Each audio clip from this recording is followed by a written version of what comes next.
Salam sehat teman-teman.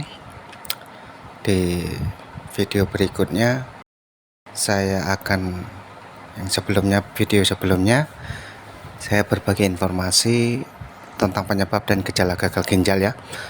Untuk video kali ini saya akan berbagi informasi ataupun tips bagaimana cara yang tepat atau bagaimana pengalaman saya menjalani cuci darah, terutama di awal menderita.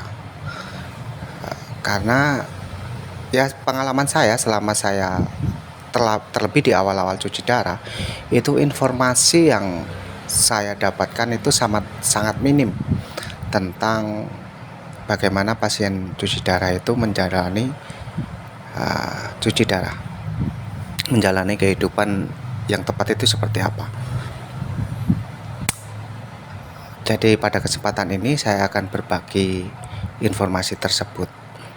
Jadi untuk teman-teman harus mengenali dulu penyebab kita gagal ginjal itu karena apa.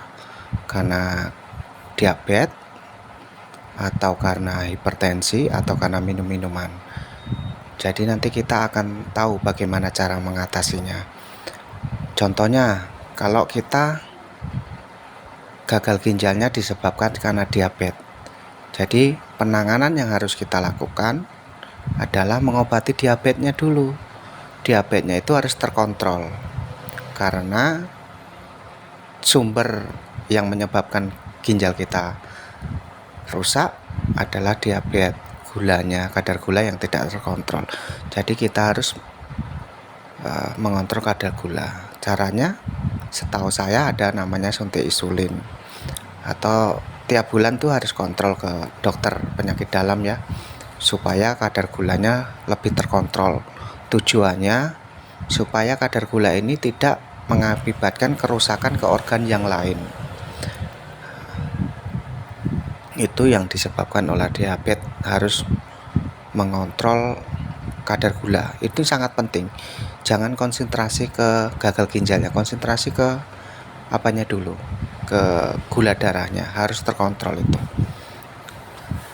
Untuk teman-teman yang gagal ginjalnya karena hipertensi atau karena minum minuman berenergi, itu biasanya ya, kalau karena minuman energi atau hipertensi, itu tekanan darah kita akan tinggi.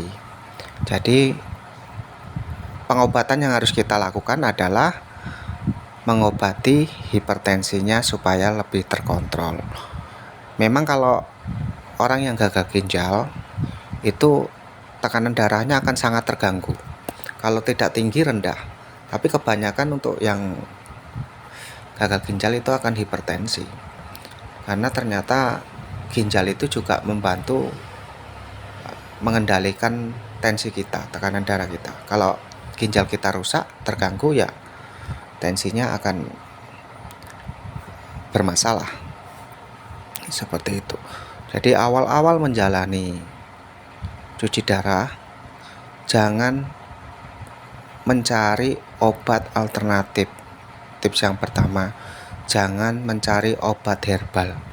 Kenapa? Ketika kita gagal ginjal, itu fungsi dari ginjal sendiri adalah membuang racun-racun. Semua makanan yang kita makan itu ada mengandung zat yang tidak berguna, dan zat yang tidak berguna itu dibuang oleh ginjal melalui urin ataupun melalui buang air besar dan buang air kecil. Nah, karena ginjal kita rusak melalui buang air kecil kan akan terganggu. Jadi ginjal kita terganggu, jadi proses pembuangannya terganggu. Jadi di dalam tubuh kita akan banyak penumpukan racun dan bisa menyebabkan kita sesak. Nah, untuk itu konsentrasilah ke proses cuci darah. Jangan berobat herbal dulu, jangan berobat alternatif dulu. Konsentrasi ke cuci darah dulu sampai keadaan benar-benar pulih. Awal-awal cuci darah itu masa-masa yang sangat berat. Pada saat itu saya berpikiran hidup saya akan singkat. karena informasi yang sangat minim, karena setahu saya cuci darah itu nggak lama akan meninggal. Tapi kalau ditangani dengan tepat, kita masih bisa produktif, masih bisa beraktivitas, masih bisa kesana kemari meskipun tidak seperti orang sehat ya, tapi kita masih bisa produktif, intinya kan itu. Jadi yang pertama harus cuci darah tepat waktu, jangan menunda untuk cuci darah, karena ginjal kita rusak, penumpukan racun dalam tubuh kita peningkatannya itu cepat sekali. Salah makan aja kita bisa sesak. Hati-hati dalam makan. Di video-video saya sudah jelaskan makanan-makanan apa yang perlu dihindari. Jadi coba teman-teman kalau ada kesempatan tengok video-video makanan apa yang perlu dihindari, makanan apa yang perlu dikonsumsi. Itu yang kedua, yang selanjutnya itu teman-teman harus kuatkan mental. Namanya gagal ginjal ya, ginjal kita itu seperti orang lumpuh ya, maaf ya teman. Kalau orang lumpuh itu kan tidak bisa jalan ya, kakinya sudah nggak bisa jalan. Sama kalau gagal ginjal juga seperti itu, ginjal yang fungsinya tidak bisa berfungsi lagi. Jadi lama kelamaan itu ginjal kita akan mengecil. Kira-kira bisa sembuh nggak ya ginjal yang sudah gagal itu? Di beberapa pasien ada yang sembuh ya, sembuhnya karena obat-obatan nggak tahu, dia cuci darah seperti biasa, tiba-tiba fungsi ginjalnya bisa pulih kembali tanpa obat herbal ya. Nggak, obat-obat herbal yang saya tahu selama saya cuci darah, saya cerita sama teman-teman sesama cuci darah, sudah banyak pakai obat-obat herbal, nggak ada hasilnya, malah menghabiskan uang saja. Untuk menjalani cuci darah awal, bagi pasien, bagi teman-teman yang menderita gagal ginjal awal-awal, itu adalah masa-masa yang berat. Kuatkan hati, kuatkan mental.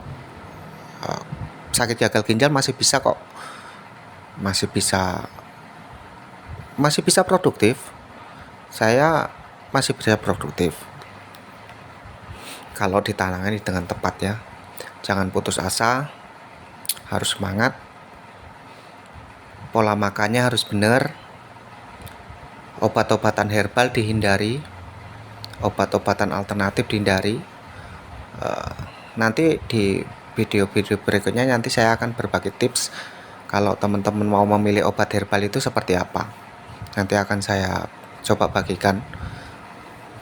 Obat herbal itu penting juga, cuman herbal ini kan banyak macamnya, jadi mana yang boleh mana yang enggak. Video berikutnya nanti saya akan bagikan informasi obat herbal. Terus untuk akses cuci darah itu untuk awal-awal biasanya pakai CDL. CDL itu untuk yang biasa, CDL biasa, dia ada yang biasa, ada yang bagus. Kalau yang bagus bisa tahan 2 tahun, yang biasa paling maksimal 3 bulan. Jadi selama waktu yang CDL selang yang ditanam di dada atau di leher itu biasanya usianya 3 bulan, maksimal itu 3 bulan, paling lama 3 bulan, paling 2 bulan udah rusak. Jadi selama waktu 0 sampai 2 bulan itu teman-teman harus persiapkan akses untuk pemasangan Shimino. Shimino itu yang lakukan operasi yang dipasang di tangan seperti ini. Ini Shimino. Itu prosesnya itu lama. 1 bulan setelah operasi baru bisa dipakai. Jadi teman-teman maksimal 1 bulan setelah pasang CDL segera konsultasi ke dokternya, segera minta dipasangkan Shimino. Karena ketika pasien awal kita cuci darah pakai menggunakan selang CDL, itu kondisi kita akan lama pulihnya.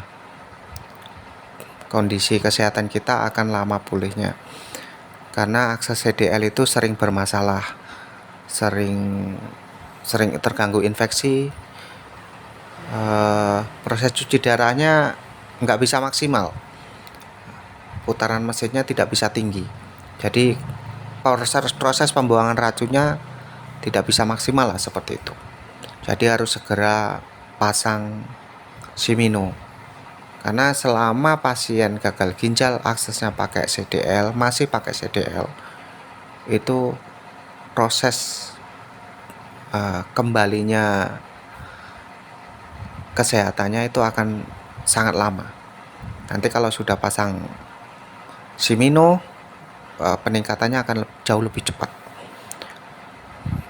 Karena ginjal kita kan sudah bermasalah ya, dianggap saja sudah rusak seperti itu. Jadi fungsi ginjal kita itu digantikan oleh mesin hemodialisa, itulah yang menggantikan fungsi ginjal kita. Nah, aksesnya melalui Shimino yang bagus. Kalau proses mesinnya itu bermasalah, racun dalam tubuh kita tidak akan bersih-bersih, jadi kesehatan kita nggak akan bagus, akan sering sesak terus. Nah, itu teman-teman, untuk awal-awal bagi teman-teman yang menjalani cuci darah, kuatkan mental.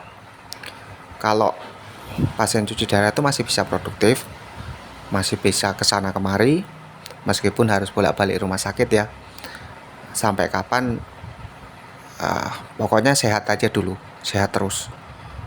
Selama cuci darah itu teman-teman sehat. Makannya yang benar, jangan salah makan.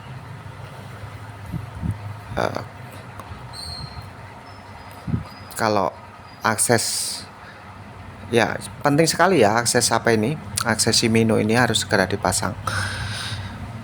Karena nanti kalau aksesnya masih CDL itu kurang bagus ya. Ciri-cirinya pasien gagal ginjal ini keadaannya akan membaik itu adalah nafsu makan. Kalau nafsu makan kita sudah meningkat, sudah enak, tidak mual muntah, itu berarti cuci darah kita bagus, mesin yang digunakan tepat. Tuh. Saran saya, carilah rumah sakit yang waktu cuci darahnya 5 jam. Itu akan lebih maksimal ya. Karena selama proses cuci darah kan kita nggak tahu, kadang ada bermasalah, kadang enggak ya. Kalau 5 jam, bermasalahnya nanti di 4 jam atau di 4 jam setengah kan masih bisa lah, seperti itu ya. Oke teman-teman, untuk pasien awal yang menderita gagal ginjal, tetap semangat. Penanganan dengan tepat masih bisa selamat, penanganan dengan tepat masih bisa produktif. Jangan patah semangat. Kenali penyebab gagal ginjalnya, kenali cara menjalani hidup sebagai pasien gagal ginjal. Semangat dan tetap sehat.